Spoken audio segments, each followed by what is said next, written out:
Ouais, bah on l'attendait de pied ferme ce match, par rapport à ce qui s'était un peu passé au match aller. Bon, on n'était pas trop focalisé sur les agressions qu'il y a eu, mais voilà, surtout sur nous, sur le contenu, sur ce qu'on était capable de proposer. Et on est très content aujourd'hui, parce que franchement, on s'y est collé. Voilà, en plus de ça, à la fin, on va chercher encore le bonus sur la fin de match. Donc c'est satisfaisant, on se bat jusqu'au bout et c'est bien. Et vous êtes sixième du classement. Ouais, ça y est, depuis le temps qu'on cravache pour essayer de revenir tout doucement. Après, c'est pas une fin en soi. Il y a encore beaucoup de travail, on a encore quelques matchs assez durs, notamment le week-end prochain à Mont-de-Marsan, où ça va pas être facile. Mais voilà, tout doucement, je pense qu'on est sur la bonne voie. Et puis ben, c'est encore du travail, c'est encore de l'envie, de l'énergie. Et voilà, il faut rien négliger maintenant. C'est quand même un confort dingue de se dire qu'à partir de maintenant, vous êtes maître vraiment de votre destin pour la qualification, vous dépendez de plus de personne. Ouais, je sais pas si on est encore maître, mais c'est sûr qu'on a fait un grand pas sur la qualif. On dépend toujours un peu des résultats des autres, mais pour l'instant, voilà, on s'est donné les moyens. Comme je disais, jusqu'à maintenant, on a assez galéré pour revenir dans les 6. Mais maintenant qu'on y est, il ne faut pas lâcher. Voilà, l'énergie, elle est là, l'envie, elle est là, je trouve. Et puis honnêtement, aujourd'hui, sur le contenu, c'est très correct. Forcément, il y a encore toujours des choses à améliorer, mais sur l'état d'esprit, sur les déplacements, etc., quand on parle un peu plus technique, c'est satisfaisant. Ouais. Qu'est-ce qui te passe par la tête quand tu vois Benito Massilero qui trace pour aller marquer l'essai du bonus, justement? Bah juste avant, on se dit qu'il y a 3 essais à 1, il faut sortir proprement du camp et aller chercher le bonus, parce que voilà, je trouve qu'on l'avait loupé sur d'autres matchs, et là, on était en capacité d'aller le chercher. Et ce qui me passe par la tête, c'est de regarder surtout le temps, pour bien gérer la sortie de camp, parce qu'il reste encore du temps, et pas se faire enlever le bonus. Parce que voilà, je trouve qu'on avait fait le job pour aller le chercher, et je pense qu'eux aussi voulaient nous l'enlever, donc voilà. Surtout de rester concentré, parce que l'euphorie c'est bien 5 secondes, mais quand tu réceptionnes et que tu fais une faute, bah, t'as vite fait de te faire enlever le bonus, et après bah, bon, t'es un peu comme un con, et voilà. Steve, il y a une grosse prestation en conquête face à Colomiers qui est réputée dans ce secteur-là. Je pense notamment au contre en touche.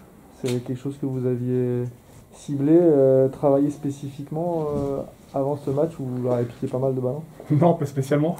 D'habitude, on bosse toujours un petit peu avec les mecs qui sont hors du groupe. Et là, malheureusement, bah, il y avait les espoirs qui jouaient, etc. On n'avait pas pu le mettre en place. Du coup, bah, je pense que chacun a bossé de son côté. On bosse sur la vidéo. Et puis après, bah, on était surtout très attentifs, très alerte au moment des touches défensives.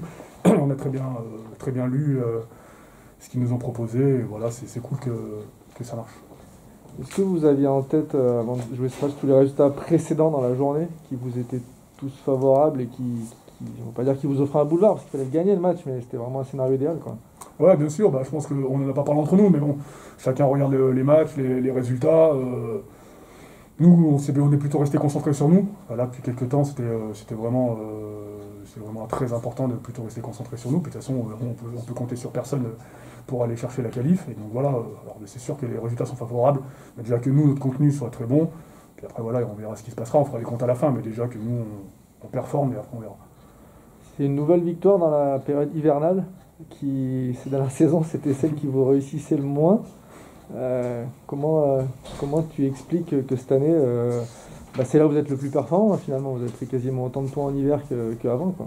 Ouais, bah, d'habitude, on commençait assez fort et on avait tendance à s'éteindre un peu sur la période hivernale, comme tu dis. Là, au contraire, on a commencé doucement et on finit. On a une grosse période en ce moment. Donc je pense que toutes les équipes ont un peu leur période de trou. Je vois à ce moment Oyonnax, il y en a qui accusent un peu le coup. Donc voilà, nous, on a cravaché depuis quelques temps. Sur la phase allée, même si les résultats n'étaient pas là, ça bossait, ça s'y filait, on ne se récompensait pas, mais voilà, les attitudes étaient bonnes. Mais maintenant, bah, on a encore changé de braquet et tout doucement, bah, ça paye, donc c'est cool. Il y a le temps de savourer là ou on se projette de suite sur Mont-de-Marsan qui est dans 5 jours? Non, il n'y a pas le temps de savourer parce que bah, on rejoue déjà dans 5 jours.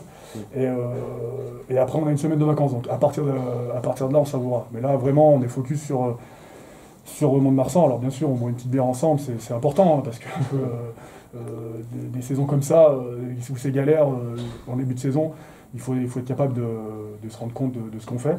Et voilà, il faut tout de suite demain repartir au travail, travailler sur la vidéo. Bien sûr, les corps demain ne travailleront pas, mais repartir sur la vidéo, travailler sur la récup et essayer de faire un résultat à Mont-de-Marsan pour continuer la dynamique dans laquelle on est. Juste pour finir et pour rebondir sur la question, la réponse d'avant, est-ce que tu dirais que vous maîtrisez mieux vos matchs, désormais vos prestations, même s'il y a toujours des temps faibles, mais ils vous coûtent moins cher qu'avant? Ouais, tout doucement, je trouve qu'on grandit. Je disais il y a, contre Aurillac à la fin où il faut qu'on apprenne à grandir. Et tout doucement, la charnière, les mecs qui dirigent le jeu, on arrive un peu plus à poser les choses et à mieux gérer. C'est important. Et puis ça aide aussi les copains d'à côté qui suivent le truc.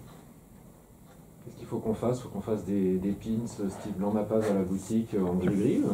Steve Blanc-Mapaz capitaine, c'est quoi? C'est 100%? Non, c'est pas 100% parce qu'on a perdu à Rouen. Mais non, c'est le collectif. Honnêtement, voilà, j'ai essayé de recentrer le collectif parce que pour moi c'est le plus important. Parce que sans ça, au rugby, on est rien. Il y a des grosses individualités, mais sans le collectif, on n'est rien. Voilà, pour moi, c'était quelque chose qui était important, donc j'ai recentré ça. Et tout doucement, voilà, je trouve que chacun s'y retrouve et je pense qu'on a une belle aventure humaine qui nous attend sur la fin de saison. Et j'ai eu la chance auparavant d'avoir vécu des belles fins de saison quand j'étais à Chambéry. Et j'ai envie qu'on vive ça entre nous parce que c'est de l'or. Pour moi, c'est de l'or dans une carrière de sportif et dans la vie d'un homme. Donc, voilà. En tout cas, quand tu vas rendre le bébé à Clément, tu vas pouvoir lui dire voilà. Et tu vas pouvoir bomber le torse. Non, pas du tout. Tu sais pas s'il va lui rendre. Oui, en plus. Pardon. Il tente des perches à chaque fois.